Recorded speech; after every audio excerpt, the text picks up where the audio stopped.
So, I wanted to talk to you today about the way that life constantly teaches us lessons about our business, even in ways that we really don't initially see the relevance of at all. So, I'm not sure how many of you know, but a few bazillion years ago, I used to be an athlete. I used to be a sprinter. I ran for England and for Great Britain. I was a national schools champion 3 times, an under 23 European Cup winner, and ran for the England senior team in amazing places like Rome, Moscow, and Gateshead. And I know you're probably sitting thinking, well, what on earth has that got to do with business, and particularly with your business? So let me explain. The interesting thing is that for me, for a long time, I did not think that my athletics really had any relevance at all in my business. I didn't think it had a role to play.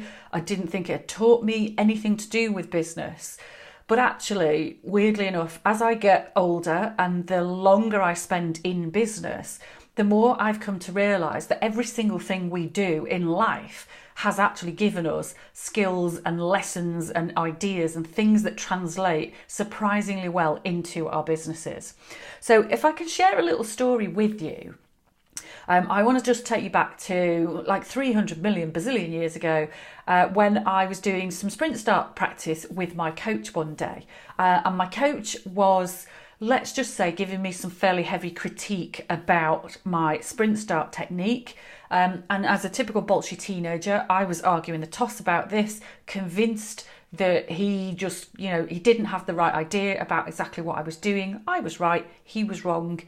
And I was adamant and I was really stubborn. I knew what I felt like at that moment, and I knew that his opinion couldn't be right.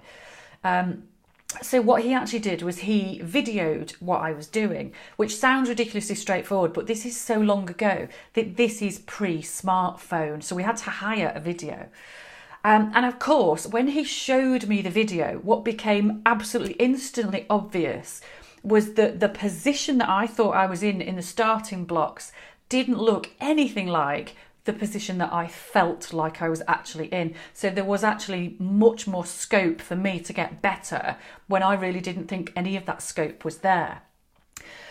But the thing with this in business, and the way that this applies to us in business, is that it's very easy for us to base our decisions on how we feel and what we think. And we think we've got a very clear picture. We think we're absolutely certain about things. But without those outside eyes looking in, without that kind of external objectivity, which is so difficult for us to get ourselves, we're really operating with a very blinkered view.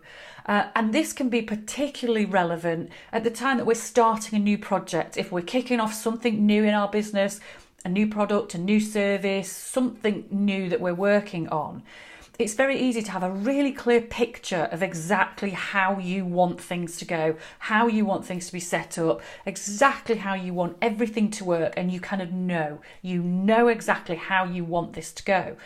And at those moments, it can actually be really daunting to ask for some feedback or ask for outside objective opinion. Because what happens then if somebody gives you some feedback which completely contradicts everything that you've got in your mind? You've got this really clear picture of how you want things to work, and somebody else tells you that actually that's either not the right way, or that there's a better way, or that you need to take something else into consideration, and then all your ideas are blown out of the water. But actually what you've got is additional perspective at that point in time. You're now in a position to be able to make a truly informed decision rather than just a gut reaction decision. So the importance of external feedback as we make our business decisions is absolutely huge.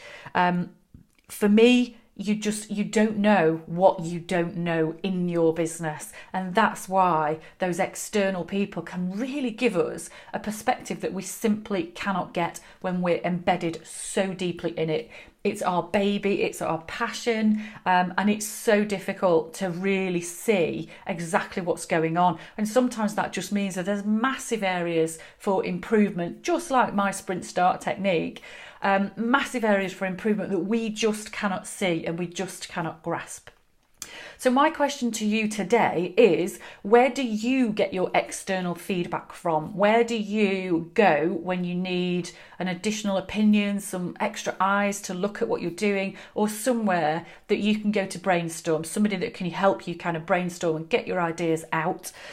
Because that level of feedback, I think, is really important to you as you're moving your business forward. If you're looking to grow, if you're looking to scale, if you're looking to improve, getting that kind of feedback is absolutely huge in really helping you to grow and improve. So where are you currently getting that feedback from? And if you're not getting it at the moment, what do you think you could do to change that, improve things, and actually allow you to get those added viewpoints and added guidance as to how you can take your business forwards?